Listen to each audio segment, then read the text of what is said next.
Hello बच्चों, कैसे हैं आप सभी लोग। उम्मीद करता हूँ बढ़िया होंगे, मज़े कर रहे होंगे। और अब मज़े को अपने ख़त्म कर दीजिए, क्योंकि अब देखिए आपके एग्ज़ाम का समय बहुत पास आ गया है। अब आपको पढ़ाई करनी है और आपकी पढ़ाई की हेल्प के लिए टेमरे सर आ गए हैं आपकी हेल्प करने। क्योंकि देखिए बच्चों, अब आपको तैयारी करनी ही पड़ेगी और तैयारी करने के लिए अभी तक या विगत कई वर्षों में ब्लूप्रिंट दिया जाता था, लेकिन इस बार कोई ब्लूप्रिंट नहीं दिया गया है। ब्लूप्रिंट के नाम पर आपके साथ धोखा किया गया है। तो मैं संघर्ष एकेडमी वाराणसी से राकेश टेमरे सर आपके लिए लेकर के आया हूँ ब्लूप्रिंट। आप इस ब्लूप्रिंट की सहायता से अपनी फिजिक्स की तैयारी को अच्छा कर सकते हैं। क्योंकि मैंने अभी तक देखा है बच्चों कि अभी जो पेपर हुए थे त्रैमासिक, अर्धवार्षिक और प्री बोर्ड, इसमें फिजिक्स में ऐसे ऐसे क्वेश्चन पूछे गए जिसको देख करके बच्चे डर गए। क्योंकि विगत कई वर्षों में ऐसे क्वेश्चन पूछे जा रहे थे कि बार बार रिपीट हो रहे हैं, है ना। लेकिन अब रिपीट नहीं हो रहे हैं। क्यों रिपीट नहीं हो रहे हैं? क्योंकि आपका ब्लूप्रिंट ही चेंज हो चुका है। तो मैं बहुत एनालिसिस करने के बाद आपके लिए ब्लूप्रिंट लेकर के आया हूँ 12वीं के भौतिक विज्ञान का, जिसको आपको बहुत अच्छे से समझाऊंगा और आपको समझ में भी आएगा। और उम्मीद करता हूँ कि अगर आपने ऐसी तैयारी करा तो ये तैयारी करते करते आप, मतलब मेरे कहने का मतलब ये है कि आप 70 में कम से कम 60 तो लेकर के आएंगे, 60 प्लस ही जाएंगे अगर आप इस ब्लूप्रिंट के हिसाब से तैयारी करते हैं। तो चलिए वीडियो स्टार्ट करते हैं। लेकिन वीडियो स्टार्ट करने से पहले आप लोगों से मैं ये बात कहूँगा कि अगर कोई बच्चे चैनल पर नए जुड़े होंगे तो प्लीज़ चैनल को सब्सक्राइब करें, बेल आइकन को इनेबल कर दें कि जब भी मैं वीडियो अपलोड करूँ तो आप लोगों तक वीडियो मिले। और साथ ही साथ अगर आपको वीडियो पसंद आती है और आपकी कहीं ना कहीं हेल्प करेगी वीडियो और हेल्प करती है, तो प्लीज़ वीडियो में कमेंट ज़रूर करेंगे और मुझे बताएंगे कि आपकी एग्ज़ाम की तैयारी में ये वीडियो कितनी हेल्प कर सकती है। ठीक है बच्चों, तो चलिए ज़्यादा समय नहीं लेंगे आपका और वीडियो स्टार्ट करते हैं। देखिए बच्चों, आपके सामने यहाँ देख रहे होंगे आप लोग कि ब्लूप्रिंट दिया गया है। ये आपके पास क्रमांक है, ठीक है, ये इकाई दिया गया है। मैंने साथ ही साथ आपके पास यहाँ अध्याय को भी जोड़ दिया है। ऐसा नहीं है कि मैं सिर्फ यूनिट बता रहा हूँ, यूनिट के अंतर्गत कौन कौन से अध्याय ये आपको पता ही ना हो। तो यहाँ पर अध्याय भी बताए गए हैं। उसके बाद इकाई पर आवंटित अंक भी दिए गए हैं। और साथ ही साथ आप देखेंगे ये वस्तुनिष्ठ प्रश्न है। फिर अंकवार प्रश्नों की संख्या, मतलब 2 अंक, 3 अंक और 4 अंक। आप इस कंफ्यूजन में ना रहे कि आपको 5 अंक के कोई विकल्प यानी 5 अंक के कोई प्रश्न आ रहे हैं, है ना। पहले ही बता दे रहा हूँ, केवल 4 अंक तक प्रश्न आने वाले हैं। उसके बाद ये प्रश्नों की संख्या दिया गया है। ध्यान से देखिएगा। ये अब ले लेते हैं हम आपके पास क्रमांक नंबर 1। इसका मतलब ये कहीं ना कहीं आपके पास इकाई नंबर 1 है, जिसका नाम है स्थिर वैद्युत। जिसका नाम क्या है प्यारे बच्चों? स्थिर वैद्युत है। ठीक है। अब अगर मैं स्थिर वैद्युत की बात करूं तो स्थिर वैद्युत में ध्यान से देखिएगा, आपके पास 2 अध्याय है। कौन कौन से अध्याय है? 2 अध्याय है। अब इन 2 अध्याय के नाम क्या है? तो अब ध्यान से देखो, मैं ये 2 अध्याय के नाम की अगर बात करूं, इन 2 अध्याय के नाम की, तो इन 2 अध्याय के नाम में आप ध्यान से देखिएगा, आप लोगों को देखने को मिलेगा बच्चों कि पहली बात हम ये कर लेते हैं कि जैसे एग्जाम्पल लूँ तो वैद्युत आवेश एवं क्षेत्र, इसका जो नाम है वो क्या है बच्चों? वो है आपके पास वैद्युत आवेश एवं क्षेत्र। और दूसरा अगर आप बात करें दूसरे चैप्टर की, तो दूसरा चैप्टर जो है आपका बच्चों वो है, आप देखेंगे तो स्थिर वैद्युत विभव एवं धारिता। ठीक है, स्थिर वैद्युत विभव एवं धारिता है बच्चों। तो ये बात तो समझ में आ गई होगी आप लोगों को कि इसमें क्या क्या चीजें दी गई है। ठीक है। तीसरी बात, अब देखो इसमें जो आवंटित आप अंक देखेंगे तो ये आप लोगों के पास यानी कुल आपके पास 6 अंक है इस यूनिट से, जिसमें एक एक अंक के 2 प्रश्न आएंगे, मतलब ये विकल्प है बच्चों। ठीक है। उसके बाद 2 अंक के इसमें से कोई भी प्रश्न नहीं आ रहा है, 2 अंक के कोई भी प्रश्न नहीं है। उसके बाद 3 अंक भी कोई प्रश्न नहीं है, केवल 4 अंक का प्रश्न आ रहा है। केवल कितने अंक का प्रश्न आ रहा है? 4 अंक का प्रश्न आ रहा है। कुल प्रश्नों की संख्या आपके पास 1 होगी। ठीक है, यहां तक तो आप समझ गए होंगे।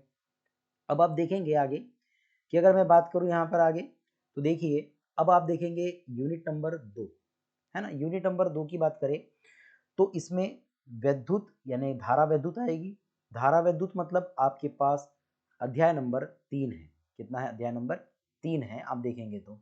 ठीक है, अब अध्याय नंबर 3 की बात करें तो अध्याय नंबर 3 में आपको आने वाला है बच्चों टोटल 10 अंक का। अब ये 10 अंक में क्या क्या है तो आप देखेंगे वस्तुनिष्ठ 3 प्रश्न आएंगे। कितने प्रश्न आएंगे इसमें? वस्तुनिष्ठ 3 प्रश्न आएंगे, जबकि 2 अंक के कोई भी प्रश्न नहीं आने वाले हैं। 3 अंक का आपके पास एक प्रश्न आएगा और 4 अंक का एक प्रश्न आएगा। ठीक है बच्चों, तो ऐसे टोटल मिलाकर के आपके पास 2 प्रश्न पूछे जाएंगे, मतलब 3 अंक का एक, 4 अंक का एक। ये 3 तो आपके पास विकल्प हो गए। ठीक है, वैसे ही आप देखेंगे धारा का चुंबकीय प्रभाव एवं चुंबकत्व, ये आपके पास यूनिट है। इसके अंतर्गत 2 चैप्टर पूछे जाते हैं, 4 और 5, जिसमें अध्याय 4 का जो नाम है बच्चों वो गतिमान आवेश और चुंबकत्व है। इसका मतलब है अध्याय 4 गतिमान आवेश एवं चुंबकत्व और अध्याय 5 आपका है चुंबकत्व एवं द्रव्य। इन 2 अध्याय में से टोटल 5 अंक का पूछा जाने वाला है, जिसमें आपके पास 2 अंक के विकल्प रहेंगे और साथ ही साथ 3 अंक का एक प्रश्न आएगा। इसमें 2 अंक के कोई भी प्रश्न नहीं आएंगे और 4 अंक के कोई भी प्रश्न नहीं आएंगे बच्चों। यहाँ तक क्लियर है? आप देखेंगे, आगे बढ़ेंगे तो आपकी यूनिट नंबर आ गई 4। आप यूनिट नंबर 4 के अंतर्गत अगर देखें तो यूनिट नंबर 4 में बच्चों आपके पास क्या है? विद्युत चुंबकीय प्रेरण और धारा वैद्युत है। ठीक है, क्या आपके पास? अब इस बात को देखें और समझे तो चुंबकीय प्रेरण आपके पास देखेंगे एवं प्रत्यावर्ती धारा है। ये आपका आएगा बच्चों अध्याय 6 और 7 से, है ना? अध्याय 6 और 7 से ये 2 आपके पास चलेंगे। अध्याय 6 और 7 को देखना है आप लोगों को, जिसमें टोटल 12 अंक का पूछने वाला है। अब 12 अंक में देखेंगे तो 4 अंक के तो आपके पास केवल विकल्प है, 2 अंक के 2 प्रश्न आने वाले हैं। इसमें से 3 अंक का कोई भी अध्याय नहीं पढ़ना, यानी कोई भी प्रश्न नहीं पढ़ना है, लेकिन इसका 4 अंक का एक प्रश्न पूछा जाएगा बच्चों। ठीक है, ऐसे ही आपको 2 अंक के 2 प्रश्न और 4 अंक का एक प्रश्न मिलाकर के टोटल 3 प्रश्न पूछे जाएंगे। ठीक है, अब आप आते हैं विद्युत चुंबकीय तरंगे। तो विद्युत चुंबकीय तरंगे केवल आप देखेंगे तो अध्याय 8 है, जिसमें 5 अंक का पूछा जा रहा है और ये पांचों अंक के विकल्प आ रहे हैं। न तो आपके पास 2 अंक, न तो 3 अंक और न ही 4 अंक के प्रश्न पूछे जा रहे हैं। इसका मतलब ये है कि आपको केवल और केवल वस्तुनिष्ठ पर फोकस करना है। बात समझ में आ रही है? आपको कोई और चीजें नहीं पढ़नी है इसके लिए। क्लियर है? अब देखिए अध्याय यानी यूनिट नंबर 6 प्रकाशिकी एवं प्रकाशिकी यंत्र। अब ये प्रकाशिकी एवं प्रकाशिकी यंत्र का मतलब समझ लो। प्रकाशिकी आप देखेंगे तो 2 चैप्टर है। कौन कौन से हैं? तो एक आपको मिलेगी किरण प्रकाशिकी और एक मिलेगी तरंग प्रकाशिकी। इसके अंतर्गत आपके पास 5 अध्याय हैं, A B C D E. ठीक है, अगर आप नवबोध की बुक को फॉलो करते हैं तो, है ना? और उसके बाद आप अध्याय 10 देख लीजिए। ठीक है, अब देखेंगे अध्याय अगर मैं 9 की बात करूं आपके सामने, तो अध्याय 9 की अगर हम बात करें तो पहला अगर ए देखो तो प्रकाश प्रकाश का परावर्तन है। अध्याय बी देखो तो समतल पृष्ठ द्वारा अपवर्तन है। अध्याय सी देखो तो गोलीय पृष्ठ से अपवर्तन है। उसके बाद डी देखोगे तो प्रिज्म में अपवर्तन है। उसके बाद ई देखोगे तो प्रकाशिक यंत्र है। और ई देखोगे यानी आपको पास ये डी मिल गया, सॉरी अभी ई तक मिल गया। उसके बाद आप देखेंगे तो आपके पास अध्याय 10 जो है वो है तरंग प्रकाशिकी। ये टोटल 14 अंक की पूछी जा रही है, जिसमें 4 अंक के आपके वस्तुनिष्ठ होंगे, 3 अंक के आपके पास 2-2 अंक के प्रश्न पूछे जाने वाले हैं। 3 अंक का कोई प्रश्न नहीं पूछा जा रहा है, जबकि 4 अंक का एक प्रश्न आने वाला है। तो टोटल ऐसे मिलाकर के आपके पास 4 प्रश्न आने वाले हैं इस चैप्टर से, या इस यूनिट से कह सकते हैं आप लोग। उसके बाद आपके पास यूनिट नंबर 7 है, जिसमें द्रव्य एवं विकिरण की द्वैत प्रकृति है। ये केवल इसमें एक चैप्टर पढ़ना है आपको, वो 11 है ना? इसे टोटल 4 अंक का आ रहा है। अब इसमें भी आप देखेंगे तो आपके पास केवल 4 विकल्प आ रहे हैं, न तो 2 अंक का, न तो 3 अंक का और न तो 4 अंक का कोई प्रश्न पूछा जा रहा है बच्चों। तो इसका मतलब है कि इससे भी हम लोगों को केवल और केवल विकल्प की तैयारी करनी है, बाकी कुछ और तैयार नहीं करना है। उसके बाद आप देखेंगे आपके पास यूनिट नंबर 8 है परमाणु एवं नाभिक। सो परमाणु और नाभिक 2 चैप्टर है आपके पास, 12 और 13। ये टोटल 7 अंक का पूछा जा रहा है, जिसमें 3 अंक के वस्तुनिष्ठ पूछे जा रहे हैं आप लोगों को, और 2 अंक के आप देखेंगे तो एक एक क्वेश्चन आ रहे हैं 2-2 अंक के। ठीक है, न तो इससे 3 अंक का पूछा जा रहा है, न तो 4 अंक का पूछा जा रहा है। टोटल इसमें 2 प्रश्न पूछे रहे हैं, 2-2 अंक के। तो आपको इसमें भी छोटे प्रश्नों की तैयारी करनी है, बड़े प्रश्नों की कहीं से कहीं तक कोई तैयारी मत करो। बात समझ में आ रही मेरी? ठीक है। उसके बाद आप देखेंगे इकाई नंबर 9 है अर्धचालक युक्तियाँ, जिसके अंतर्गत एक ही चैप्टर है। अब अगर बात करूं मैं इसकी, तो इसमें केवल 7 अंक का पूछा जा रहा है। इसमें 1 अंक, ये याद रखेंगे 1 अंक है, ये 1 अंक का आपके पास विकल्प है, एक विकल्प आएगा। और उसके बाद अब देखेंगे तो 3-3 अंक के 2 प्रश्न पूछे जाएंगे, है ना? 3-3 अंक के इतने प्रश्न पूछे जाएंगे, 2 प्रश्न। तो ऐसे टोटल 2 प्रश्न पूछे जा रहे हैं आपके पास।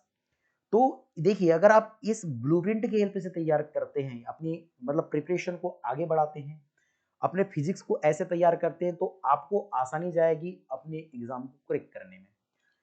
क्योंकि देखिए, अगर आप पूरा का पूरा सिलेबस तैयार करते हैं ना, तो कहीं ना कहीं आप बहुत सारी चीजों को छोड़ देंगे या बहुत सारी चीजों को लेके भी चलते हैं, पर उतना आ नहीं रहा। तो हमको अब तैयारी ना एक पॉइंट पर एक फोकस के साथ करनी है और उतना ही पढ़ना है जितना एग्जाम में आ रहा है। अगर आप एक लोग ये सोचते हैं कि नहीं मैं पूरा तैयार कर लूंगा और पूरा तैयार करके जाऊंगा, तो भैया अभी तक जो तैयारी नहीं कर रहा था स्टूडेंट, उस स्टूडेंट को बता दूं मैं कि अब पूरा पढ़ने से कोई मतलब नहीं है, क्योंकि पूरा पढ़ करके आप कोई पूरा का पूरा पेपर सॉल्व करने वाले ही नहीं है। आ रही बात समझ में? अब आपको कम से कम और अच्छे से अच्छा पढ़ना है। तो मैंने जो ब्लूप्रिंट बनाया है उससे आप तैयारी करें। मैं आपको गारंटी देता हूं कि 100% इसी ब्लूप्रिंट के हिसाब से एग्जाम में आएगा। ये मैं गारंटी दे रहा हूं आप लोगों को। अगर आप लोगों को वीडियो पसंद आ रही है तो प्लीज वीडियो को लाइक जरूर करें और कमेंट जरूर करें। एग्जाम के बाद भी आप अभी से लाइक करके रख दें, सेव रहेगी आपके पास। कमेंट जरूर करना कि क्या ये ब्लूप्रिंट आपके पास आया था, क्या इसी ब्लूप्रिंट से पूरा के पूरे क्वेश्चन पूछे गए थे। ठीक है बच्चों, अगर आप लोग चाहते हैं कि मैं इस पर रिलेटेड यानी इस ब्लूप्रिंट के हिसाब से अगर आप लोगों को इंपॉर्टेंट क्वेश्चंस बताऊं, ठीक है, कि आपको कौन कौन से इंपॉर्टेंट क्वेश्चन है कैसे तैयार करने हैं यूनिट के अनुसार, तो आप लोग मुझे कमेंट जरूर करेंगे कि ये सर आप वीडियो बनाइए आगे केवल और केवल इंपॉर्टेंट क्वेश्चंस पर। तो मैं आपके लिए प्रत्येक यूनिट और प्रत्येक चैप्टर के हिसाब से वीडियोस लेकर के आऊंगा। तो मिलते हैं बच्चों नए वीडियो में। Thank you.